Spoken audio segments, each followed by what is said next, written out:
5ই August আমি কি ইচ্ছে করে পালিয়ে গিয়েছিলাম, নাকি আমাকে তাড়িয়ে দেওয়া হয়েছিল? আমি মনে করি এই সত্যটা আপনাদের সকলে জানা প্রয়োজন। সত্যটা আসলে জানেন কি, 5ই আগস্ট যদি আমি দেশ ত্যাগ না করতাম, ছাত্র জনতা যদি সত্যি গণভবনে প্রবেশ করতে পারত, আর সেখানে যদি আমি অবস্থান করতাম, আজ আপনাদের সামনে যে আমি, সেটাও হয়তো সম্ভব হতো না। তারা আমাকে কখনোই জীবিত রাখতো না, দাদ্দাবিস্ত্রেও করুণ পরিণতি করত। প্রশ্ন হলো, 5ই আগস্ট কেন হতে হলো? দেখুন, 5ই আগস্ট যদি আমি গণভবন ত্যাগ নাও করতাম, তাহলে একটা সময় ওই বাড়ি থেকে আমাকে চলে যেতেই হতো। 5ই আগস্ট না হলে 5 জানুয়ারি, আর তা না হলে 5 এপ্রিল। 16 বছরে মানুষের মনের মধ্যে জন্ম হয় ক্ষোভের বিস্ফোরণ, সেটা আজ হোক কাল হোক হতোই। পরপর 3টি নির্বাচনে দেশের তরুণ প্রজন্মকে ভোট দিতে দেয়নি। তারা আমার উপর যেভাবে খেপেছিল, আমার পতন না করে তারা ঘরে ফিরত না। আসলে আমার পরিবার পরিজন আর দলের নেতাকর্মী, তারা এই যে দেশে যে পরিমাণ দুর্নীতি, লুটপাট আর রাজধানীর রাজত্ব কায়েম করেছিল, শক্ত হাতে তা দমন না করতে পারাই হয়তো আমার রাজনৈতিক জীবনের সবচেয়ে বড় ব্যর্থতা। বা নিজের ভুলের কথা যদি বলি, আমি চেয়েছিলাম দেশকে উন্নত করতে, কিন্তু ভুলে গিয়েছিলাম সুশাসনের কথা, জনগণের ভোটের অধিকারের কথা।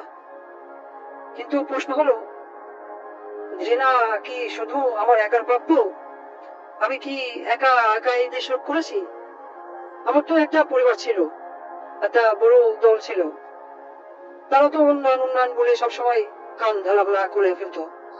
তখন কি কেউ আমাকে বলেছিল, আপা উন্নয়ন করেন, কিন্তু ভোটের অধিকার তো জনগণকে দিয়েন? কেউ বলেছিল? আমি এত বড় ভুল পথে চলে গেলাম, আমার পরিবারের কোনো সদস্য আমাকে কোনদিন একবারের জন্য বলেছিল? কেন? আমি কি শুধু তাদের কাছে টাকা কামাই করার মেশিন ছিলাম? আমাকে ব্যবহার করে শুধু আমার দলের নেতা কর্মীরা পয়সা কামিয়েছে তা কিন্তু না।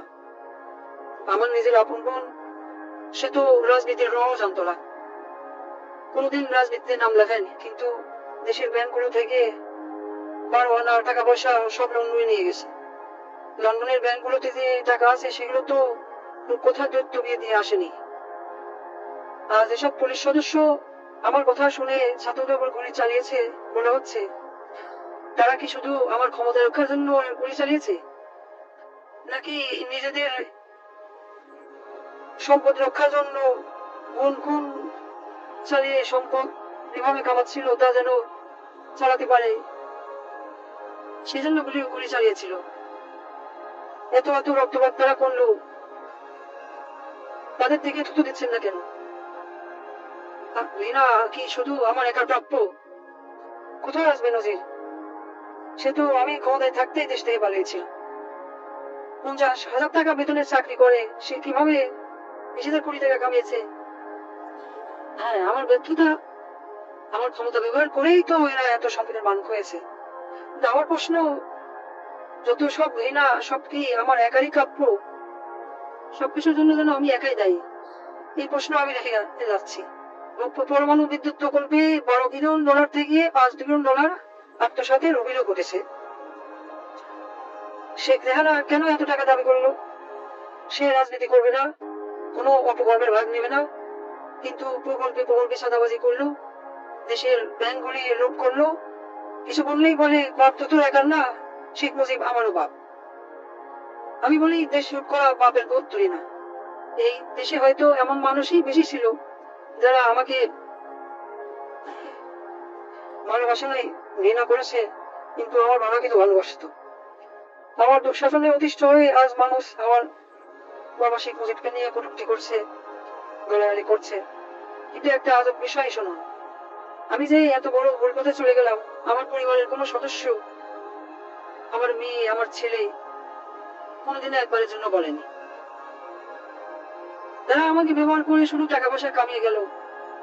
আমার আপন বোন, সেও কিন্তু সেই পথেই হাঁটলো। সে কি কখনো আমার বাবার আমার বাবার সম্মানের কথা ভেবেছিল। বঙ্গবন্ধু তো তারও পিতা ছিল। সে কি করলো?